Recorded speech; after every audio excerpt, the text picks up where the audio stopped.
Hi. I'm here to share two more decisions that I made in my life that helped me to become who I am and who that got me through a lot of things. And the first decision that I want to talk about today is I chose to, I call it listening to the message, but there's other ways you can talk about it. But basically, anything that's going on in my life, I've tried to stop thinking in terms of good and bad or even right and wrong. I just try to see what's happening and what I can learn from it and what I can gain from it.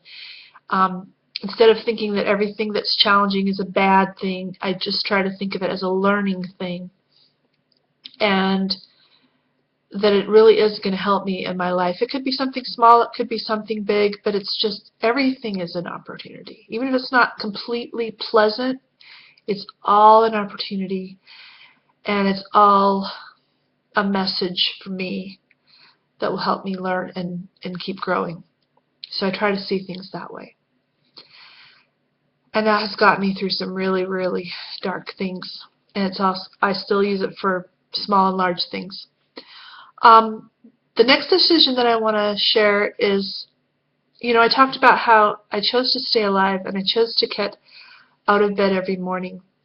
And then this decision, so I'm alive and I'm awake. Now what am I going to do? And I used to be a person who I wanted to do everything. I'm still kind of that way. And since I couldn't do everything, because who can, I felt I just maybe hardly did anything. I stopped myself before I started.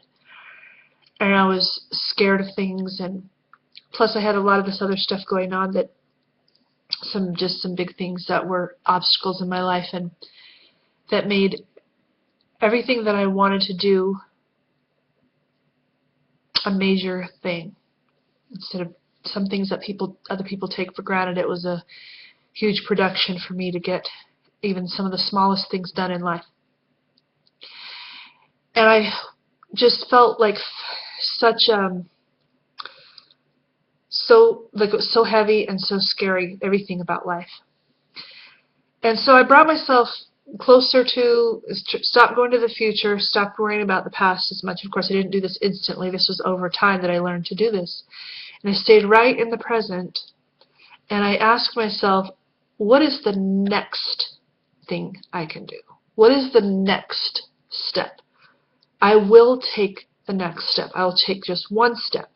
I'm not going to think 2 or 3 or 4 or 5 or 10 steps down the road, because I'd get overwhelmed. And I didn't know how. I didn't know how I was going to solve all of those things, or how I was going to have enough strength for all of those things. And so I stopped worrying about that whole picture necessarily. And I just told myself, what am I going to do right now? And at the time I was a young mother, and a lot of the things that I had to do were young mother things, taking care of kids and taking care of the house, and I just it was overwhelming. But I told myself, well, instead of thinking all of it, I'm just going to choose to do one thing. Or even when I, like later on, I decided that I needed to go back and get my bachelor's degree, and I was in my late 30s, and it was a little bit intimidating. Like, even things, like paperwork, filling out paperwork and things like that was something that, if I thought about it being too big, I would get intimidated and overwhelmed and not be able to do anything. But if I brought it back and made it as small as possible, then I would say, well, what is the next thing I'm going to do? I need to make this one phone call. I need to fill out this one paper. Or even if I got some kind of paperwork that was like 6 pages long or something, I would do 1 page a day. But whatever it was, I kept myself going, doing one thing at a time. And then if I finished something, then I would do the next thing. And I would just keep pushing through all my goals that way, with one thing at a time, because I knew I could figure out what the next thing was and keep taking that. And if I thought, oh, this is going to take forever, I'll never get this done, I didn't think about that anymore. I just said, I will put one foot in front of the other, and I will keep going that way. And even things, because, for example, some of my issues were anxiety issues, and it was massive. And for me to be able to talk to someone or call someone on the phone, anything like that was huge. It wasn't just a matter of just doing it. A lot of people can just do things like that. For me, it was a huge, huge thing, the fear and the terror that I had.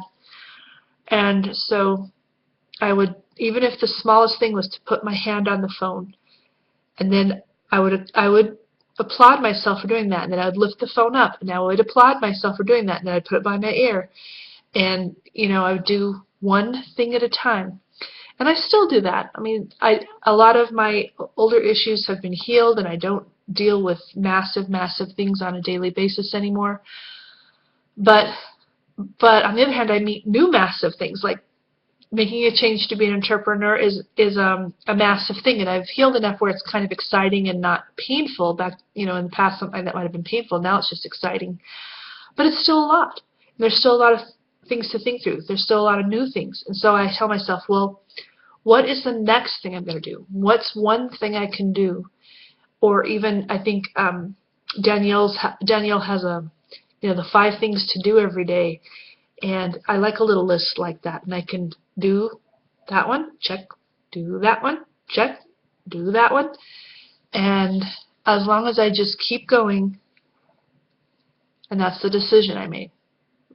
I'm just going to keep going. Even if it doesn't look like I'm going to finish or get anywhere, whatever it is, my decision is to just keep going and one foot in front of the other. And I've done that enough times that I know that it will get me somewhere. In the past, I wasn't sure. Now I know it does get me somewhere, because I've seen it accomplish. That way of thinking and that diligence, it has gotten me places. So I know that now, but I didn't always. I just had to do it with faith. So I hope those decisions can maybe help you too in your life. I'll talk to you later.